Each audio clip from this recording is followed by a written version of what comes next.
So the unusual thing about being a wedding MC is that this job involves both sides of the brain. The right-hand side is the creative, the entertaining, the spontaneous part, the humorous part, but then you've got to be really organised as well, which is the left-hand side, the logical part, because you can be really organised but a bit boring, or you can be really all over the place and entertaining but thoroughly disorganised. You can't do that. You've got to have both sides of the brain working at the same time.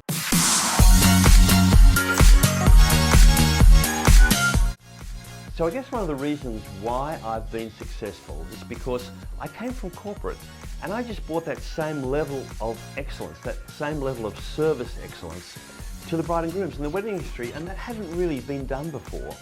And the bride and grooms appreciated, the venues appreciated, and I'm fastidious with my preparation, as you need to be in corporate.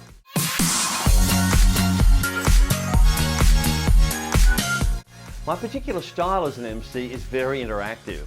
I don't like the guests to be passive, I like them to be active, but you must ask them, you must show that you're there to party and give them a license to party as well, and that's what I do, particularly at the beginning, the grand entrance. And I've become well known for my grand entrances because I make it lots and lots of fun, and that kicks the party off in a big way. And I just get the guests to relax and join in. I say it's as much as their party as it is the bride and groom's. Have the music turned up and get everyone up and dancing. I have the napkins going, and it's a terrific room full of love and laughter. It's wonderful.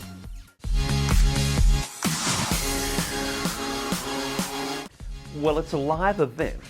So even though most of the wedding emceeing I've done has been an absolute joy, there has been moments of tension. And that normally always revolves around the abuse of alcohol.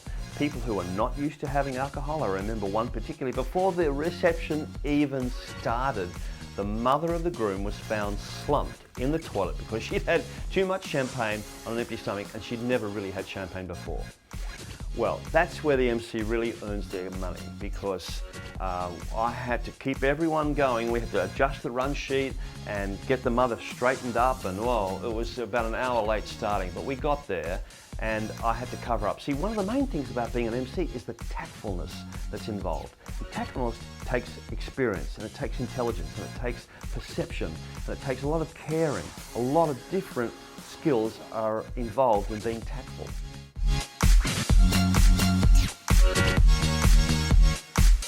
On the night, I look after everything, particularly all the different types of people that are at the wedding receptions, because you've got the bride and groom's friends, the guests, and then you've got the bridal party, and then you've got the parents and the bride and groom themselves, but you've also got all the professionals. You've got the function manager, you've got the staff, you've got the DJ, the videographer, the photographer, the band.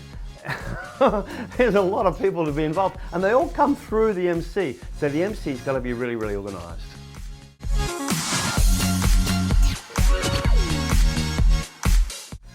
Actually, another thing that makes me different from other MCs is I believe it's the MC's responsibility as the best public speaker in the room to make sure the speeches go well. And to that end, I wrote this book here, and the bride and groom get this on Word, and they get it posted to them as well. And this has been tremendous to see the effect and the ease that these bridal party and the parents get up and speak. And they're not normal speakers, everybody knows that, but they do a great job. And that, you can, after the good speeches happen, wow, you should feel the energy in the room go, whoa, like this.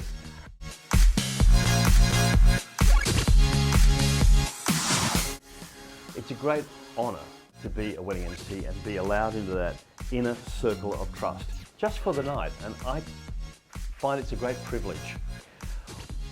One of the most rewarding things about being a wedding MC is the amazing experiences that come your way. Nearly every reception, one particular that I feel very proud of, because it was through my encouragement that the groom, who hadn't seen his father for a long time, his father and mother split up and his father went to another state, and I said, you should ring him up, he probably wants to hear from you, invite him along. And he went, no. After our meeting, he did.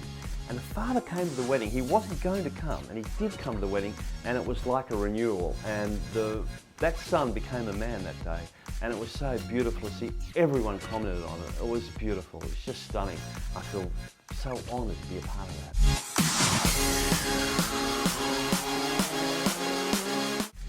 So my aim for every reception that I do, and every reception is very different, and that's good, but my aim is the same. At the end of the night, the bride and groom walk away from the reception going, cool, that was better than we ever imagined.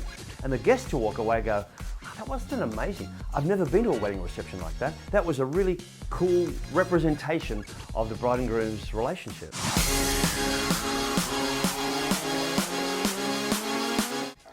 I originally started as a wedding MC because I was a corporate MC, and one of my clients asked me to MC her girlfriend's wedding. And I thought, well, originally I said no because I didn't know anything about it, but I knew I had a corporate MC. So yeah, she was pretty convincing. I went along, it was great fun. It was a party. And I thought, wow, how long has this been going on for? This is terrific. And I've stayed there ever since. I don't do a lot of corporate work now because the weddings are so enjoyable.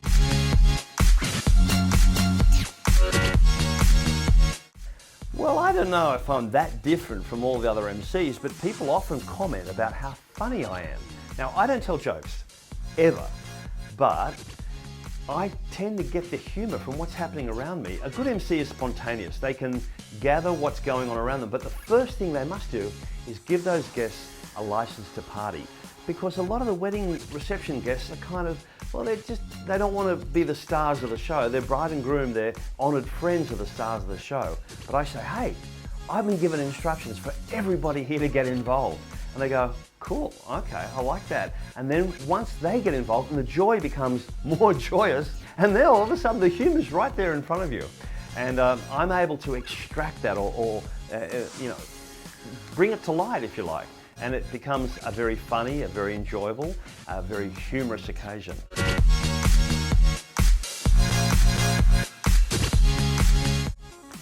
I become like the wedding planner for the bride and groom, and the advice that I give them is to be creative. And when we meet together about 7 to 10 days before is a very exciting time because we go through the reception from the beginning to the end. And they tell me their ideas, and through my years of experience, I can just say, well, that will work, or what about this, and what about that? And they walk away from that meeting and they're sky high and they can't wait for their reception to start. And neither can I.